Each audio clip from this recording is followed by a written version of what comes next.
대한민국의 조용기 목사님을 소개합니다. 오늘 친형 여러분과 함께 하나님은 왜 홍해 바다를 가르셨는가, 이 제목으로 은혜를 나누고자 합니다. 애굽에서 탈출한 이스라엘 300여만 백성들은 젖과 꿀이 흐르는 가나안을 향해서 용약 출발했지만은 얼마 있지 아니하여 홍해 앞에서 길이 막혀버리고 말았습니다. 황막한 광야에 둘러싸여 앞에는 장렬한 홍해수에 가로막혔으니 그들의 갈 길이 막혔습니다. 거기에는 교량도 없고 배도 없었습니다. 어찌할 바를 모르고 당황하고 있었는데 설상가상으로 애굽의 바로왕이 정군을 동원해서 이스라엘 백성을 다시 포로로 잡기 위해서 뒤따라왔습니다. 이스라엘 백성들은 도안하던 쥐와 같이 피할 곳을 잃었습니다. 그들은 절망하여 하나님께 부르짖고 모세를 향하여 원망했습니다. 모세야, 우리가 애굽에서 종살이 하면서라도 살겠다고 하지 않은가? 어디 장지가 없어서 우리를 이 광야에 데리고 나와서 죽이는가? 탄식했습니다. 이스라엘 백성이 살아날 길은 인간적인 면에서 볼 때는 전무했습니다. 바로와 그 군대도 이스라엘 백성들은 이미 사로잡은 거나 짐도 없다고 자신만만하고 희생이 만면했습니다. 그런데 상상치 못할 일이 일어나고 말았습니다. 홍해 바다가 갈라지고 건너편 육지로 갈 대로가 열려버리고 말한 것입니다. 도대체 이런 기적도 일어날 수 있단 말입니까? 그러나 실상 그런 기적이 일어났었습니다. 왜 하나님께서는 홍해 바다를 가르쳤을까요? 오늘날 또 하나님께서는 홍해 바다를 가른 그러한 기적을 우리에게 나타내실 수 있을까요? 우리는 그 이유를 한번 알아보겠습니다. 첫째로 하나님이 홍해 바다를 가르친 것은 그것이 하나님의 뜻이었기 때문인 것입니다. 여러분, 하나님의 뜻이면 이 세상에서 안 이루어질 것이 없습니다. 주기도문의 뜻이 하늘에서 이루어진 같이 땅에서도 이루어지더라고 말씀한 것입니다. 하나님의 뜻에 따른 세상 만사의 청사진은 이미 하늘에서 다 이루어져 있습니다. 오직 그것이 땅에서 성취될 것을 우리가 기도하고 기다릴 따름인 것입니다. 하나님은 갑자기 일에 부딪혀서 그 일을 해결하려고 고심한 하나님이 아니십니다. 하나님은 처음과 나중이시여 시작과 끝이신 하나님께서는 이 세상 만사에 일어날 것을 다 알고 계시기 때문에 이미 하늘에서는 주님께서 그 해결책을 다 가지고 계십니다. 그렇기 때문에 하늘에서 이루어진 뜻이 이 땅에 적당한 나라나 백성을 만나면 그들을 통해서 그 뜻을 이루시는 것입니다. 이스라엘 백성이 가나안 땅에 들어가는 것은 하나님의 뜻이고 그 계획은 이미 하늘에서 다 이루어져 있으니 그것이 땅에서 이루어지기 위해서 필요하다면 어떠한 기적도 일어날 수가 있는 것입니다. 그 때문에 우리가 하나님의 뜻을 먼저 알면은 하나님의 뜻 안에 서서 하나님 뜻을 따라 나가면 하나님의 뜻을 막을 자 이 우주에는 없습니다. 하나님의 뜻은 반드시 이루어지는 것입니다. 하나님의 뜻을 따라 수많은 기사와 이적이 일어나게 되는 것입니다. 그러므로 우리가 이 세상에 살면서 홍해수가 갈라지는 그런 기적을 체험하려면 하나님의 뜻이 무엇인지 알아야 됩니다. 미국 남부 전쟁 때 전쟁이 한참 자결하고 있을 때 링컨 대통령이 일성 시찰을 갔는데 어떤 사람이 물었습니다. 링컨 대통령, 하나님이 우리 편에 서 계신다고 믿습니까? 그러니까 링컨 대통령이 하는 말이, 그런 질문은 틀린 질문입니다.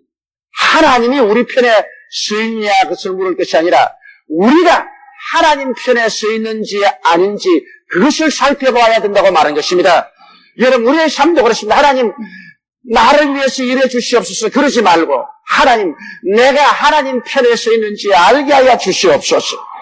내가 하나님 편에 서 있고 하나님 뜻대로 산다면 하나님의 말씀이 우리 생활 가운데 안 이루어질 리가 전혀 없는 것입니다. 그러면 하나님의 뜻을 우리가 어떻게 할까요? 우리는 말씀을 통하여 하나님의 뜻을 알 수가 있는 것입니다. 시편 119편 50절에 이 말씀은 나의 혼란 중에 위로라, 주의 말씀이 나를 살리셨다고 말한 것입니다.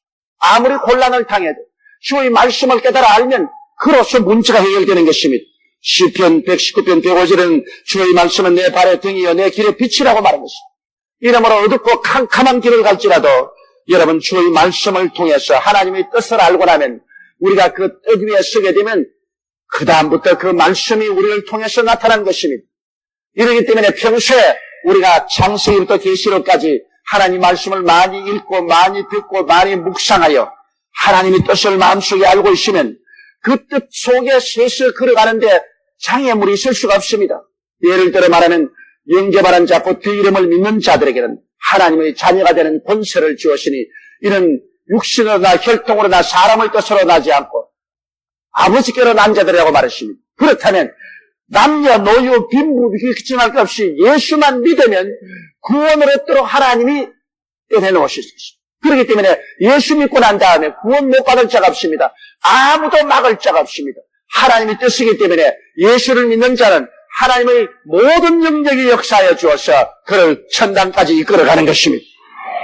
그러므로 우리가 하나님의 뜻을 알고 그 안에 선다면 우리는 두려워할 것이 아무것도 없습니다. 하나님을 사랑하는 자, 곧 그 뜻대로 부르심을 입은 자들에게는 모든 일이 합력하여 선을 이룬다고 말씀한 것입니다.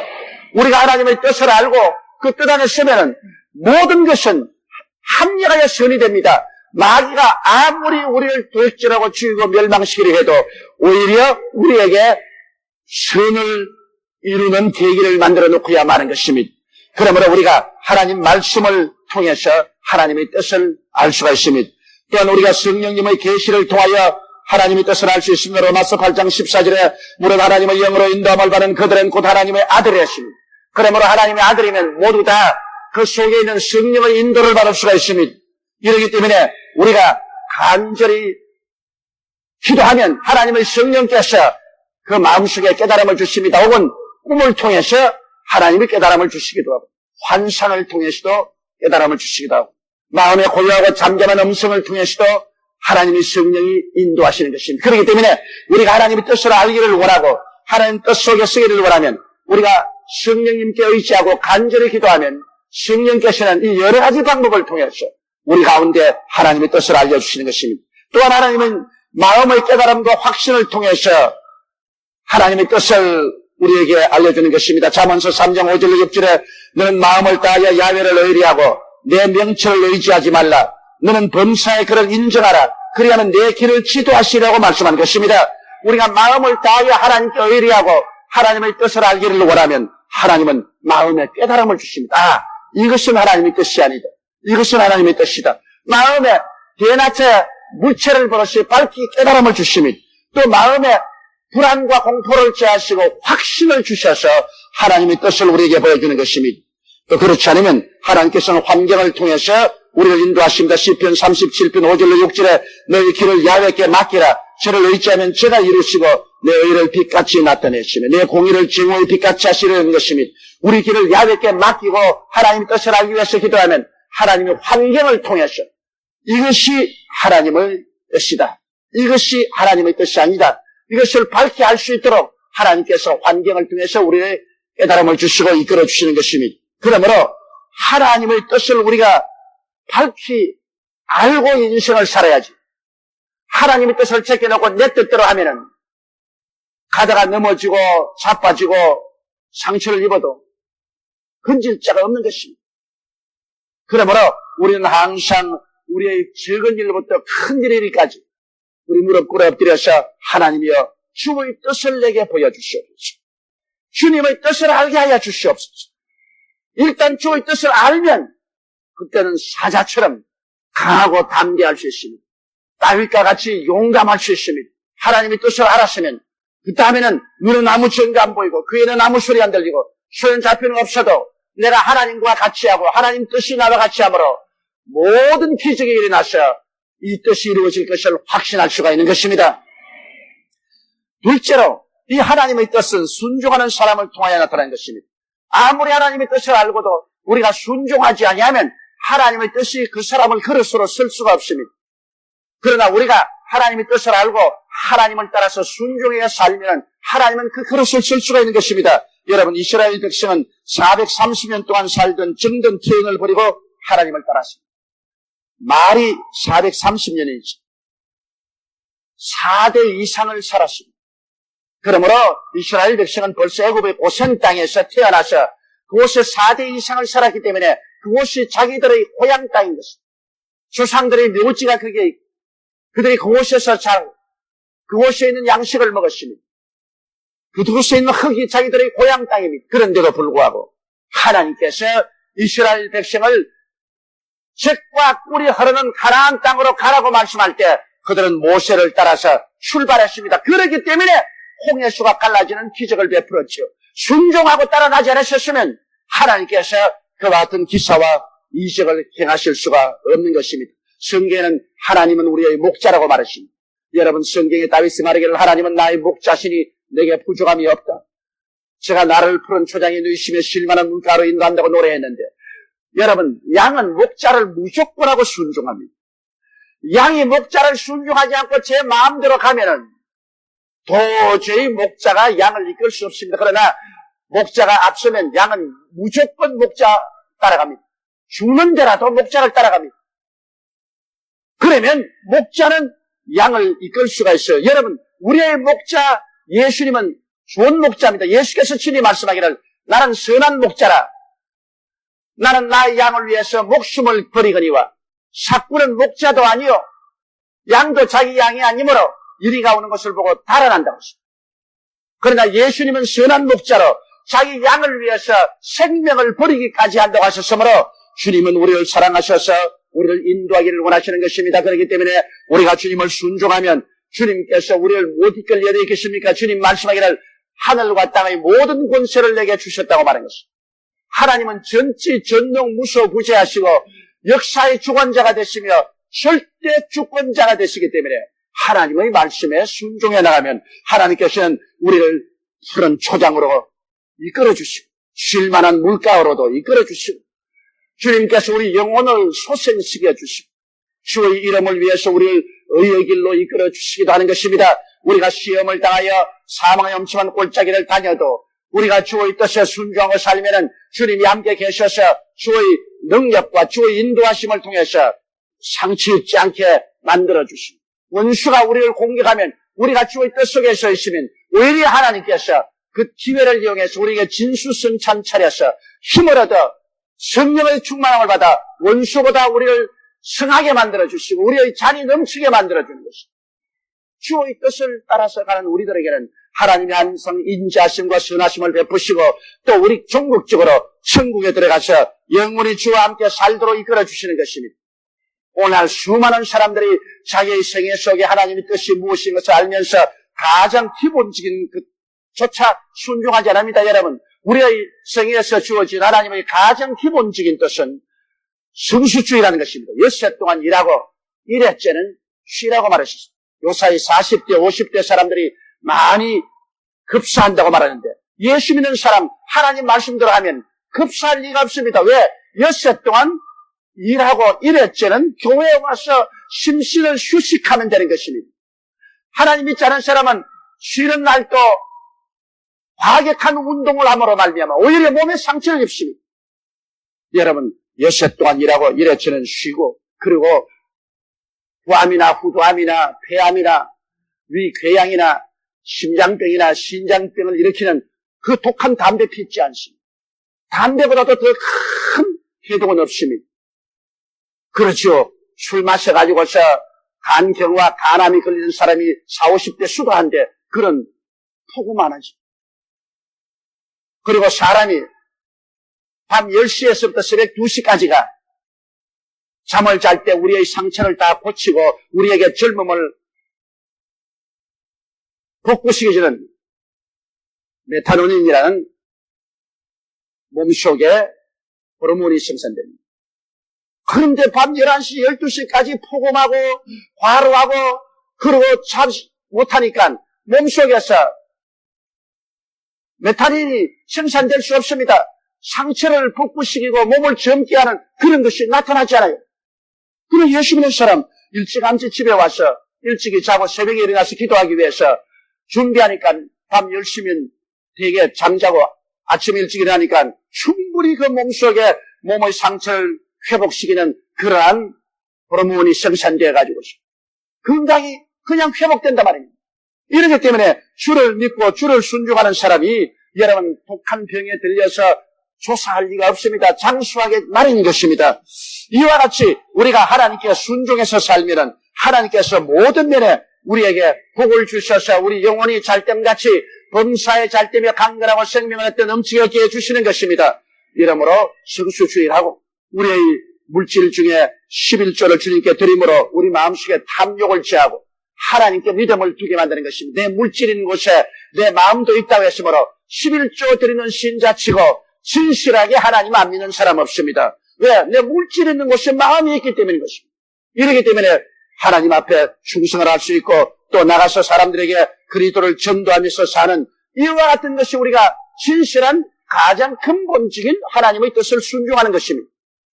우리가 이런 근본적인 뜻을 순종하고 살면 그 다음 우리 삶 속에 하나님께서 원하시는 것이 계시되어 나올 때마다 순종하면 하나님이 그 뜻을 이루기 위해서 여러분을 통해서 기사와 이적을 베풀어 주시는 것입니다. 오늘날도 우리의 기도를 통해서 홍해수가 갈라지고 여리고성이 무너지는 그런 기적이 일어날 수가 있는 것입니다. 세 번째, 하나님의 뜻은 믿음의 사람을 통하여 이루어지는 것입니다. 여러분, 어떤 면으로 보든지 이스라엘 백성이 처한 환경은 절대 절망이었었습니다. 광야 속에서 창렬한 홍해수가 막히고 뒤에는 애굽의 전군이 완전 무장해서 그들을 잡으러 오니까 그들은 도안해던 쥐지. 전적인 절망이죠. 그런 가운데 많은 이스라엘 백성들이 믿음을 잃어버리고 좌왕우하고 탄식하고 원망했으나 그들을 인도하는 모세는 전능하신 하나님을 믿었었습니다. 하나님은 전능하신 죽은 자를 살리시고 없는 것을 있는 것까지 부르시는 전능하신 하나님이었습니다. 하나님께 능치 못하심이 있겠습니까? 없습니다. 여러분, 마리아가 자기에게 아들을 낳겠다고 소식을 전 가브리엘에게 말하기를 나는 아직 결혼하지 아니해서 남자를 모르는데 어떻게 내가 아들을 낳겠습니까? 그러니까 가브리엘 말하기를 하나님의 성령이 내게 임하시고 하나님의 전능한 능력이 내게 임하시니 내가 잉태하여 낳을 아들은 바로 하나님의 거룩하신 자라 일컬음을 받으리라. 하나님께 능치 못하심이 있겠느냐고 말씀한 것입니다. 우리 하나님께서는 능치 못하심이 없습니다. 그러므로 우리의 감각을 통해서 보는 것이나 우리의 이성으로 생각하는 것 이것을 아득히 넘어서 하나님께서는 기적을 베풀어 주시는 것입니다. 하나님 뜻 가운데 서 있으면 우리는 절대로 인간적인 한계에 취해서 절망하지 말아야 되는 것입니다. 모세는 전능하신 하나님을 믿었습니다. 모세는 그들이 그 환경에서 구원받는 것이 하나님의 뜻이라는 것을 확실히 알고 있었습니다. 어떠한 역경에서도 하나님이 그들을 건져주시는, 하나님이 건지시는 것이 하나님의 뜻이라는 것을 모세가 알았기 때문에 모세는 진짜로 눈에는 아무 증거 안 보이고 귀에는 아무 소리 안 들리고 손에는 잡히는 거 없고 앞길이 막막하더라도 그는 두려워하지 않았습니다. 하나님의 뜻이 이스라엘 백성을 구원하는 것이고 하나님은 전능하심으로 그 능력이 한이 없으시니 하나님께서 우리를 반드시 건지신다. 하나님의 건지시는 역사는 사람이 알 수 없습니다. 모세는 하나님의 크고 비밀한 일이 일어날 것을 믿었습니다. 여러분 예레미야서 33장 3절에 너희는 내게 부르짖으라 내가 내게 응답하겠고 크고 비밀한 일을 내게 보여주라고 말씀한 것입니다. 하나님이 우리에게 나타나실 때는 크고 비밀한 일을 나타내신 것입니다. 비밀은 사람이 알면 비밀이 아닙니다. 사람은 내 앞에 일어날 일도 모릅니다. 코끝에 일어날 일도 모릅니다. 하나님께서 우리를 위해서 문제 해답으로 큰 비밀을 예배하기 때문에 우리도 모르고 우리 원수도 모릅니다. 천사도 모르고 마귀도 모릅니다. 하나님만이 크고 비밀한 해답을 가지고 계신 것입니다. 이러므로 우리는 두려워하지 말아야 돼. 우리 인간의 이성으로 생각해서 막막하다고 절망하지 말아야 돼. 하나님은 비밀을 가지고 계십니다. 아무도 모르지만은 쉽게 부르짖는 사람을 위해서 비밀을 나타내 주시는 것입니다. 그리고 모세는 이것을 알았기 때문에 백성을 안돈하여 담대한 믿음의 선언을 했습니다. 지금 도저히 그렇게 말할 수 없는데 모세는 말하기를 모세가 백성에게 이르되 너희는 두려워 말고 가만히 서서 야훼께서 오늘날 너희를 위하여 행하시는 구원을 보라. 너희가 오늘 본 애굽 사람을 또다시 영원히 보지 못하리라. 야훼께서 너희를 위하여 싸우시리니 너희는 가만히 있을지어다. 여러분, 어떻게 이런 담대한 말을 할 수가 있습니까?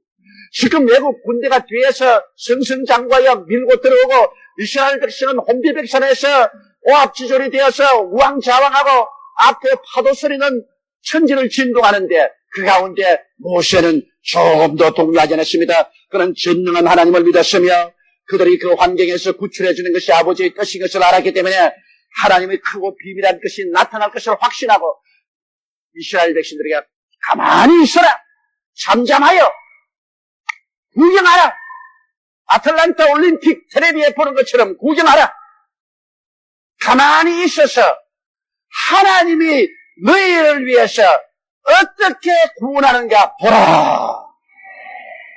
여러분, 우리 하나님께서는 우리에게 종종 깜짝 쇼를 보여주기를 좋아하시는 것입니다. 이번 아틀란타에도 개회식에 깜짝 쇼가 몇 개 나왔다 그러는데 하나님은 우리가 깜짝 놀랄 만한 그런 일을 보여주기를 원하십니다. 이렇기 때문에 우리가 끝까지 참고 담대하여 믿음을 버리지 말고 기다려야 되는 것입니다. 나 여인은 믿음으로 말미암아 살리라. 뒤로 물러가면 내 마음이 저를 기뻐하지 아니하리라. 여러분, 그러므로 우리는 강하고 담대한 믿음을 가지고 주의 말씀에 서서 주의 뜻에 서서 우리는 견디고 나가야만 되는 것입니다. 넷째로 홍해수가 갈라진 것은 기도하고 성령의 음성에 귀를 기울였기 때문인 것입니다. 여러분, 성경에는 주님께서 간절히 기도라고 말한 것입니다. 너희는 내게 부르짖어라. 기도는 부르짖는 기도가 있고 고요히 하는 기도가 있습니다. 평안할 때 기도와 절박할 때 기도가 다릅니다. 평안할 때는 그저 마음의 안정을 가지고 하나님을 감사하고 찬미하며 하나님과 교통하는 그런 기도를 할 수 있습니다만 절박할 때는 그렇게 하면 안 됩니다. 절박할 때는 몸부림을 치며 하나님께 부르짖어 기도하면 반드시 절박에서 부르짖을 때 하나님이 응답하여 주시는 것입니다. 그냥 교제하는 것은 고요하고 조용하게 얼마든지 해주시면 하나님의 손을 움직이기 위해서는 절박한 기도를 해야 되는 것입니다. 부르짖는 기도를 해야 되는 것입니다. 여기 모세도 기도할 때 그는 하나님께 부르짖어 기도한 것입니다. 그러니까 하나님께서 모세 부르짖는 기도에 응답하신 것입니다. 이를 행하는 야훼 그것을 지어 승천한 야훼 그 이름을 야훼라는 자가 이같이 노라. 너는 내게 부르짖어라. 모세는 부르짖었습니다. 야훼께서 모세에게 이르시되 너희는 어찌하여 내게 부르짖느냐? 부르짖어야 됩니다. 정절하고 고요하고 참견하게 기도하는 것은 그렇게 다급하지 않습니다. 금식하는 것은 부르짖음입니다. 금식은 몸이 죽는 것입니다. 죽음을 안고서 주님께 부르짖는 것입니다. 철회하면서 부르짖습니다. 새벽에 일찍 일어나서 하나님께 와서 전심으로 부르짖습니다. 부르짖는 기도를 한다고 사람들이 비난하는 사람 많습니다. 그것은 등 따쓰고 배부른 사람이 비난합니다. 다급한 사람은 부르짖게 되어 있는 것입니다. 그리고 부르짖으면 하나님께서 응답하여 주시는 것입니다. 모세가 부르짖으니까 하나님 모세에게 말씀하십니다. 너 지팡이를 내밀어 홍해수로 갈라지게 하라. 부르짖으면 하나님 성령께서 응답하십니다. 마음속에 하나님의 계시가 옵니다. 그 계시를 따라서 우리가 행동하면 하나님의 역사가 일어나는 것입니다. 나는 최근에 우리 성도 중에서 뇌성마비의 아들을 두고서 부르짖어 기도하여 응답받는 간증을 들어본 적이 있습니다. 어린애기가 해산되는데 그만 일찌감치 양수가 터졌어. 어린애기를 낳을 수 없기 때문에 병원에 가서 병원에서 기계로 머리를 찍어서 잡아당겼어. 그래서 어린아이는 태어났으나 어린아이 둘에 큰 상처를 입었어. 아기는 태어났으나 고개를 움직이지도 못하고 손발도 움직이지 못하며 뇌성마비에 걸렸어. 그래서 병원에서 퇴원시켰으나 어린애기는 눈과 코와 입만 살아있지. 전혀 고개도 움직이지 못하고 수족을 움직이지 못하고. 그래서 집에서 갖다 놓고 길렀는데 보통 아이 같으면 일어나서 걷고 뛰고 해야 될 것인데 벌써 나이가 3살이 넘었는데도 옴짝도 하지 못합니다. 그럴 때 그 부모님이 하나님의 말씀을 듣고 우리 여의도 순복음교회에 나와서 믿음은 들음에서 나며 들음은 그리스도의 말씀으로 만개하기 때문에 하나님 말씀을 듣고 난 다음에 하루 저녁 그 애기의 어머니가 아기를 두고 다른 방에 가서 엎드려서 결사적으로 부르짖게 시켰습니다. 목숨을 바치고 부르짖는 남편이 와서 도저히 말릴 수가 없어요. 너무 그냥 집중적으로 부르짖어 기도하더니만 그만 그 부르짖는 가운데 성령 세례를 받아가지고서 방언을 말하면서 고함을 치는데 남편이 그 옆에 있으면서도 자기 몸이 다 쩌릿쩌릿하더랍니다. 그렇게 하나님께 전심전력으로 내 아들을 구출해달라고 부르짖고 남편도 옆에 붙어서 부르짖었는데 몇 시간을 부르짖는지 모른다는 것입니다. 눈물과 땀이 범벅이 되어서 부르짖고 난 다음에 그 다음 기도를 마치고 애기 방에 들어가니까 애가 막 서서 뛰어다니고 웃고 막 야단이야. 도저히 상상할 수가 없어. 도대체 어떻게 되니? 부르짖는 동안에 하나님이 역사하여 주었어. 그 애기가 일어나서 걸어다니고 막 뛰고 야단이야. 이제는 그 학생이 자라서 지금 우리 교회에 여기 와서 봉사하고 있어. 그 아버지가 목사님 나도 한번 간증하게 해 주십시오. 이 기적을 하나님 앞에 간증을 한번 해야 되겠습니다. 도저히 인간으로 상상할 수 없는 이것이 부르짖을 때 하나님께서 응답하는 것을 체험했습니다. 그런 말을 했습니다. 여러분, 하나님의 놀라운 기적적인 역사는 옛날에만 일어난 것이 아닙니다. 왜냐하면 야훼 하나님은 변혁지 아니하신다고 말씀하신 것입니다. 아브라함의 하나님, 이삭의 하나님, 야곱의 하나님은 죽은 자의 하나님이 아니요 산 자의 하나님이라고 말씀하신 것입니다. 우리가 하나님의 명하신 조건에 따르면 하나님의 역사는 예나 오늘이나 변함없이 일어나는 것입니다. 오늘날에도 홍해수가 갈라지게 됩니다. 우리가 하나님의 뜻을 알고 그 뜻에 순종하고 하나님 말씀을 그대로 믿고 그리고 하나님께 부르짖어서 결사적인 기도를 하면은 오늘 또 하나님의 능력이 나타나서 죽은 자가 살아나고 얻는 것이 있게 되고 하나님의 기사와 이적이 우리 가운데 나타나게 되는 것입니다. 다 같이 고개숙여 기도드리겠습니다. 전능하시고 거룩하신 아버지 하나님, 하나님은 고말리 장천 멀리 계신 역사적인 한 신화 같은 하나님이 아니시라 지금 살아서 우리 가운데 계심을 감사합니다. 오늘 이 아침에도 우리 가운데 주님께서 두 손을 활짝 펴고 수고하고 무거운 짐진 자들은 다 내게로 오라. 내가 너를 쉬게 하겠다고 청하고 계심을 감사합니다. 야훼 하나님이여, 우리 모두 다 하나님의 뜻을 알고 회개하고 불순종을 다 버리고 순종하며 내 아버지 강한 믿음으로 주님을 믿고 부르짖어 기도하게 도와주시옵소서. 하늘이 마침내 갈라지고 성령의 은혜가 폭포수와 같이 쏟아질 때까지 부르짖게 도와주시옵소서. 크고 비밀한 일이 나타나서 할렐루야. 아멘. 목사님 감사합니다. 구독과 좋아요는 제작하는 데 힘이 됩니다. 감사합니다.